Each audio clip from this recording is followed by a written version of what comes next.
Assalamualaikum warahmatullahi wabarakatuh. Saya Adela Putri Agatha. Kali ini saya akan memperagakan pemeriksaan fisik umum. Pemeriksaan fisik umum dapat dimulai dari awal pasien masuk ke dalam ruangan dengan cara menilai cara berjalan, taksiran umur, dan gizi pasien. Kemudian keadaan umum pasien, apakah pasien tampak gelisah atau tidak, dan juga tingkat kesadaran pasien. Dalam hal ini, cara berjalan pasien normal, taksiran umur sekitar 16 sampai 18 tahun, kemudian gizi seimbang, dan kemudian keadaan umum pasien tampak tidak sakit dan kemudian tidak tampak gelisah, serta tingkat kesadaran kompos mentis. Pertama yaitu pemeriksaan kepala leher. Dari bagian kepala, mari kita periksa bagian rambutnya, bagaimana persebaran rambutnya, kemudian warna rambutnya apakah putih, kemudian hitam atau yang lain, dan bagaimana apakah terdapat kerontokan pada rambut.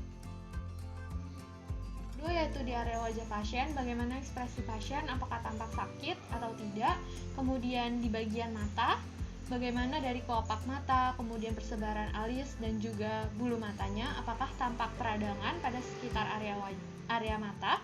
Kemudian kita periksa dari matanya. Maaf ya Pak, kita coba buka matanya.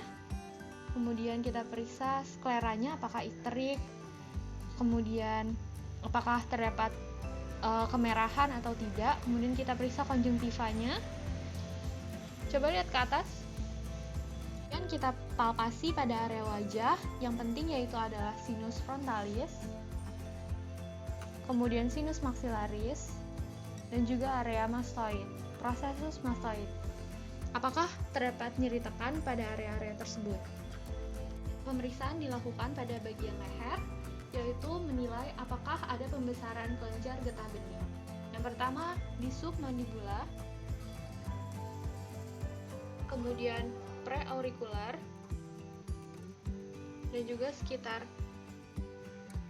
dari otot sternocleidomastoid, dan juga di bagian supraklavikular, serta KGB aksila dan bagian inguinal. Pada kelenjar tiroid pasien dengan cara menekan ke satu sisi dan diraba dari sisi kontralateralnya, apakah terdapat pembesaran, nyeri, ataupun pembengkakan. Pemeriksaan telinga, hidung, dan juga bibir dan rongga mulut. Di bagian telinga dilakukan inspeksi bagaimana bentuk telinga, kemudian apakah terdapat lesi di sekitarnya. Lalu dilakukan palpasi pada telinga, di sekitar telinga yaitu preaurikular, dan juga apakah terdapat nyeri tarik dari daun telinga. Periksa tes pendengaran pada telinga dapat dilakukan dengan tes fisik ataupun menggunakan arloji. Normalnya apabila menggunakan arloji jam, pasien akan mendengar suara detik jarum jam pada jarak 12,5 sampai 37,5 cm. Kemudian pemeriksaan hidung, bagaimana bentuk hidung, apakah terdapat deformitas dan juga lesi di sekitarnya. Kemudian apakah terdapat deviasi septum nasi, dan juga kita lihat menggunakan lampu senter, apakah terdapat kemerahan dari konka atau rongga hidung dan mukosanya, dan juga apakah terdapat pembengkakan dari konka di dalam hidung. Dan kemudian kita tutup satu lubang hidung dan minta pasien untuk bernafas, dan kemudian tutup sebelahnya. Apakah pasien merasakan perbedaan antara hidung kanan dan juga hidung kiri? Nah, pada bibir, bagaimana warna dari bibir tersebut, apakah pucat, sianosis, ataupun kemerahan. Kemudian dari mukosa bibirnya, apakah terdapat lesi atau tidak. Kemudian dari baunya, apakah terdapat bau amoniak, bau obat-obatan, ataupun bau busuk yang dapat sering terjadi pada abses paru. Kemudian dari giginya, kita lihat giginya, bagaimana gigi pasien, apakah terdapat gigi gerigi atau tidak. Kemudian dari gusinya, coba Pak buka mulutnya. gusinya, apakah terdapat gusi yang bengkak, dinilai dengan menggunakan lampu senter. Kemudian kita periksa lidah pasien. Coba keluarkan lidahnya.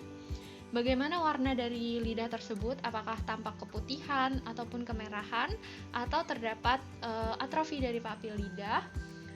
Dan juga bagaimana kelembapan dari lidah, apakah kering atau tidak. Nah, lakukan pemeriksaan pada ekstremitas atas dan ekstremitas bawah pada pasien.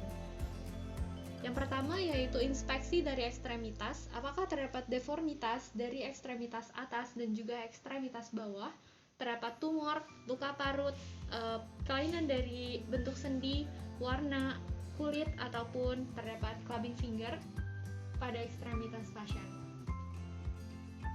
Dilakukan palpasi pada arteri perifer, yaitu dapat dilakukan pemeriksaan di arteri radialis, arteri brachialis, kemudian arteri dorsalis pedis, arteri poplitea, dan arteri femoralis. Lakukan pemeriksaan pada konsistensi otot, apakah ototnya lembek, atrofi, atau lebih kuat dari normal. Pemeriksaan untuk menilai kekuatan otot. Coba Pak, tahan ya. Tahan. Kemudian coba kakinya naikkan. Naikkan. Kan pemeriksaan pada kekuatan jari. Coba Pak genggam. Genggam. Kan pemeriksaan refleks fisiologis pada pasien, yaitu pada refleks biceps,